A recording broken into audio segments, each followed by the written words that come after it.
Hey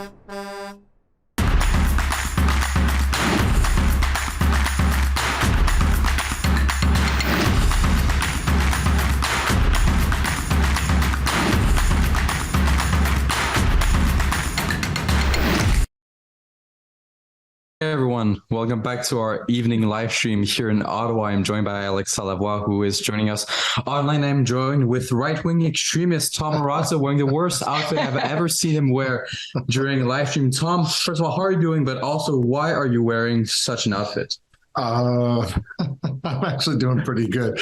No, the tie is a joke because I wore a tie on Julie Panessi's podcast recently. And so William was always asking me, well, why aren't you dressing up for me? So in honor of you and your fashion sense, I had to wear a tie. Exactly. You know, when you're doing news, you've got to dress well, you've got to dress appropriately. And that's the way this right-wing extremist is dressing today. Alexa, how are you doing? I'm pretty good. It was a really interesting day, and we heard a lot about Tom Marazzo today. It was just all about you. Yeah, it was Tom Marazzo. They've definitely got a bigger head now. Just before we begin analyzing everything, once again, if you want to make sure to stay tuned with everything that's happening during the commission, you can always go to truckercommission.com during the day. And also, if you want to chat with us during the live stream, you can go on to Rumble and you can send paid chats that we will be able to read on air. So, Tom, we've got a lot of things to go through. Same thing, Alexa. What were your general thoughts from today? Really interesting, a little bit surreal, to be perfectly honest, listening to some of the testimony, especially later in the afternoon. And, one thing we learned is the order that myself and some of the others will be testifying next week. I believe Chris Barber and I are next Tuesday. Keith Wilson's going to be testifying, Tamara and some of the others. But watching was pretty interesting today, I have to admit. No, 100%. There are definitely shocking things that we saw take place today. One of the first things that I want to talk about was one of the clips that Beth showed during her cross-examination of, I believe, the first witness.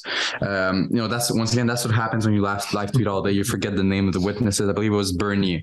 So when cross-examining Bernier, Bath, one of the lawyers for Freedom Convoy, and I apologize for not using her last name. I just can't seem to remember. Vandenberg, right? So Bath Vandenberg, one of the great lawyers for the Freedom Convoy, showed one shocking clip to the crowd, to Bernie, during his testimony. Are we able to show it on the screen?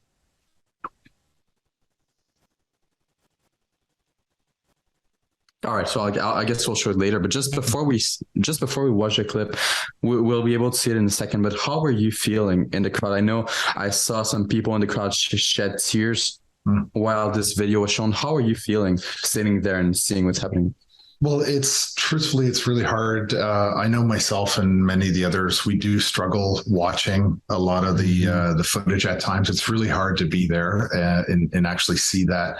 I know, even as an example, your documentary that Rebel put out about Coots, and I know the other guys that did Trucking for Freedom, like watching the documentaries are really difficult to well, we can actually see the clip right here. Let's take a look at the full clip, including Vanderberg words right there.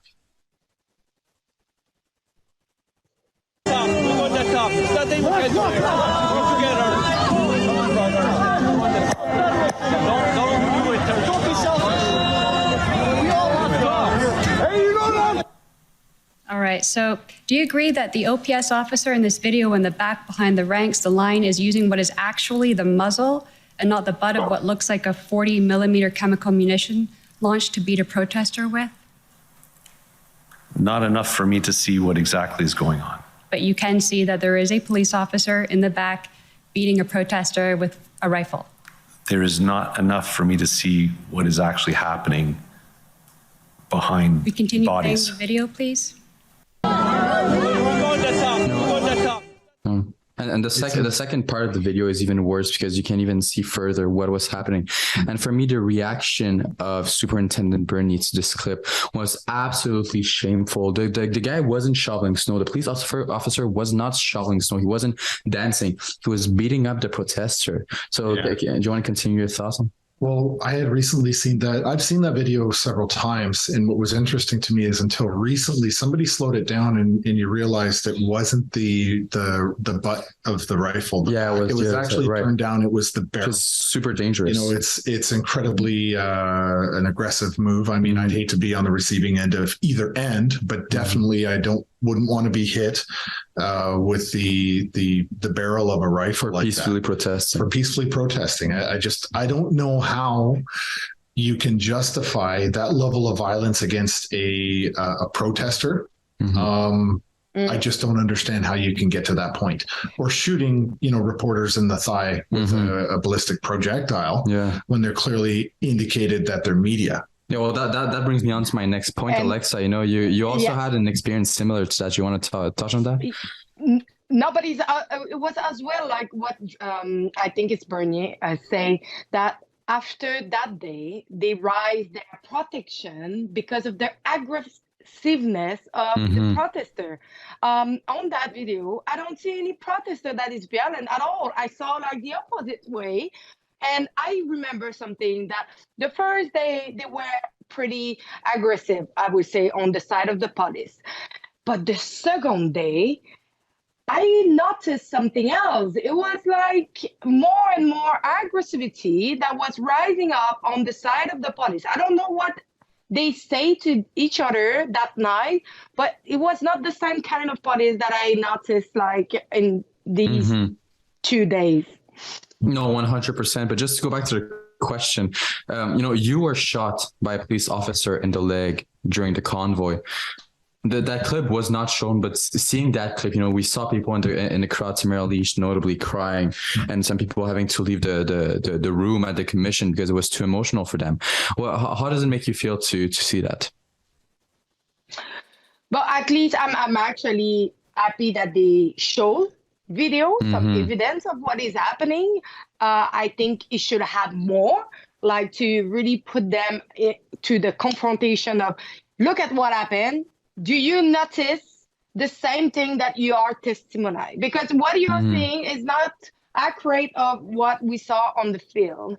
And especially like, I just don't really understand why they don't actually ask me to go and testimonize something. But anyway, I just find that it's the time that we talk about what happened during these 2 days, because it's all about these 2 last days that we should like make the government accountable of these actions, because a lot of people have been injured. A lot of people have been injured these 2 days. Well, we saw the RCMP horses trampling a woman as well. But one of the things related to this clip that I also want to touch on, I'm going to quote Bernier, Superintendent Bernier. He said earlier that we adopted a philosophy of slow, methodical approach. We didn't want to rush through this. We didn't want to force a confrontation yet. I think the video show otherwise. Yeah, and there's shortly after the convoy ended, there was screenshots of phone or text messaging going back and forth between the RCMP members, and they were using language basically saying, don't do it all yet. Like, save some for us. We want to bring the jackboots. Right. Yeah, we saw the text messages. The text messaging of the RCMP that were there from out of town wanted to get in on the action. So I think what happened maybe on the first day, there was this sense of, look at the free for all that we had. I mean, these people had an opportunity to go out there and attack protesters. And so it's kind of logical that the next group up wanted to get in on it. And we saw text of that. But what's also interesting is one of the RCMP officers, I believe, are the ones that leaked that text messaging. So you're seeing inside, and I don't know if you remember, Alexa, but there was a lot of reports where when we were standing on the line there, with the protesters against the police, there was a lot of reports. I didn't see it, but I had heard it, that if a police officer actually engaged whatsoever with one of the protesters, their supervisor would pull them right off the line and plug the hole with somebody who was more disciplined or more less unsympathetic to what they were doing, right? And so I can certainly understand the difference in the mentality going into the second day. The message was clear. I think a lot of those teams went back and they were told by their supervisors, you communicate with these people, there'll be consequences. That's my read on that situation. Yeah, and I think that philosophy that they did have, that mentality, that fear mongering the police caused on the police officers, was one of the reasons why they were so aggressive and so unwilling to actually speak, in a nice way to the protesters. Because we saw the protesters trying to engage with the police. We saw them coming up to them and being nice and giving them the charters of rights and freedoms, being peaceful with them. Yet the reaction from the police wasn't the same thing at all. I had seen a video of one of the young protesters. It was a young lady. She was handing them a flower. And the police officer batted her right across her forearm with the baton. Smashed her across the arm while she was extending a flower. So, let's zoom out and look at the big picture here. Do we need the Emergency Act? No. To go after? I mean, did any of that on that video, or any of even the testimony? I mean, it always comes back to relevance. We've never seen any testimony yet to date that met the 4 conditions of the CSIS Act, Section 2, therefore nullifying the justification of the use of the Emergency Act. And again, I think we're on day 9 of the testimony, and yet you're only seeing the 4 groups of the lawyers out of the total of 14 actually talking about the Emergency Act. Yeah. All the rest are just, it's cover your ass. It's still another day of cover that. Plus also you see Paul Champ only touching about the impact on communities, but the impact on residential neighborhoods is not a reason to invoke the Emergencies Act. That's not a valid reason. That's not what the Emergencies Act is there for. It's not a valid reason at all. That's the role they play. It's just not. And what surprises me, I just want to add that what surprises me is how much time the lawyers for Peter Slowly seem to get, which is a little bit bizarre to me. They seem to get an enormous amount of time. And it's about, he gets the time. His lawyers are there basically to protect Peter Slowly. That's why they're there. They're not there to talk about the justification of the Emergency Act. They're there to protect him from culpability later. And he gets an enormous amount of time where other groups are getting very 5 minutes, 10-minute slivers. It's very bizarre to me. Quality, it's always better than quantity, because at the end of the day, the quality will win. But I just want to remember that everybody, that Rebel News have still a lawsuit against the RCMP. If you want, you can do so and go and stand with Alexa.com. But Tom, since I have you, because we did talk about you so much, and I want to clarify just a point with you. They were talking about you, about the fact that you agree with them to talk with the trucker to move them to Wellington. When the trucker did agree to, it seems that you have some miscommunication between the police to agree to move them to Wellington. And afterwards, they say that the truckers didn't want to follow you anymore because of that. Can you clarify a little bit of what they say about you? Absolutely. So what's interesting is what we learned today was that before I had the meeting with Steve Kay, and there were police officers that did join in after, so did Keith and Eva, despite Inspector Drummond's confusion on the issue. They actually did attend the meeting afterwards, and we did talk about these details. And what's really interesting to me is that we found out today that the Ottawa Police Services had already decided that we weren't going to be able to move those trucks up onto Wellington. So the question had to be asked, why did you send anybody, and myself, why did you try to get me to go to Rideau and try to convince the truckers to move up onto Wellington if you knew the day before that you were not going to honor the deal? And what's really troubling, is that then they're spinning this narrative that because the police are the ones who reneged on the deal. That's what happened that night. I basically had them on the 1 yard line. I had the truckers ready to go. They were going to actually do this. And then the police reneged on the deal. And then they're reframing this narrative that, well, they're not going to follow Tom. It's like, actually they were. And I want to make a really important distinction here. I went up there to not to negotiate with the truckers on there, because we had different groups of people there, but to lay out what the upside for us was, and then to get them to decide themselves right? I wasn't in a position to direct anybody. I was just talking. I was laying out the argument and my recommendation to do this. I thought that it was, and others agreed that it was the best strategic move. So you move, and then we'll reevaluate what's going on. And we were there. And then the police last minute pulled the carpet out from underneath the police liaison team. And now they're reframing the narrative to say, well, the truckers didn't have control of the truckers. So they're blaming us for a deal that they knew was a setup from the day before. Yeah, well, I think it was the most intelligent thing to do, the most intelligent move. And I think we're seeing that in the commission. And now we've been talking for a little while. I want viewers to be able to see parts of the testimony given by the first witness of the Superintendent Bernier. So let's take a look at some of what he had to say. Police have common law powers to exclude the public from an area in which a police operation is underway. Is that correct? Yes. And those powers could have been used in the clearing of the protests in Ottawa, couldn't they? Yes. In fact, you planned on using those powers to clear the protests, and the federal emergency declaration did not significantly impact your planning. Is that right?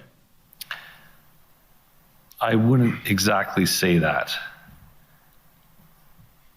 Very, very hard to know what it would have been like without it. Right. Your interview summary does say that, but I'll leave it. I'll leave that answer as is. You would have carried out the planned police operation whether the government declared a public order emergency or not, though. Isn't that right? Correct. The planning and the concept of operation was already in place, and I didn't have any knowledge that an Emergencies Act was going to be put in place. Counsel for Canada earlier on today put it to you that, and I'm paraphrasing a bit, you never know whether your use of a common law exclusion zone will hold up in court if it's challenged after the fact. Do you remember that question? Yes. If police proceeded as planned and relied on common law exclusion zone powers to clear the protest, the fact that those powers might have been challenged after the fact wouldn't change the fact that the protests had already been cleared, would it? That is correct. All right. So would you agree that the federal emergency power to create exclusion zones may have been helpful to police, but it was not necessary?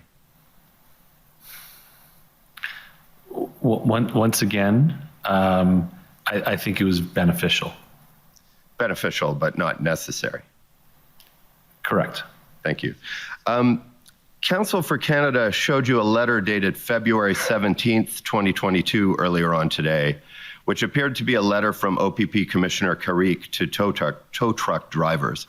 You had never seen that letter before it was shown to you today, is that right? Correct. You have helpful, but not necessary. I think that's. I feel like we're just repeating ourselves at this point, but that's what we're feeling every day, you know. I have to admit there are times in there where I do want to do cartwheels down the aisle in there, and that was one of the moments. But about the suffering, like the suffering face of like the witness, like to try to avoid to answer. But you see that he's suffering because he's like, I should not say it, but No, exactly. That's what they keep repeating all the time. Helpful, but not necessary. What's one of the conditions? I mean, we're going to have a lawyer later on, Keith Wilson, but one of the conditions for the invocation of the Emergencies Act is that it has to be necessary. It doesn't matter if you're too incompetent to do your job, and that's helpful for you.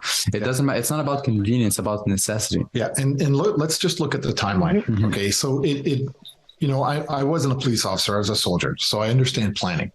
It made perfect sense to me that the Ottawa Police, their entire infrastructure would be planning, doing a big contingency plan to at some point get the order to start clearing the protest out.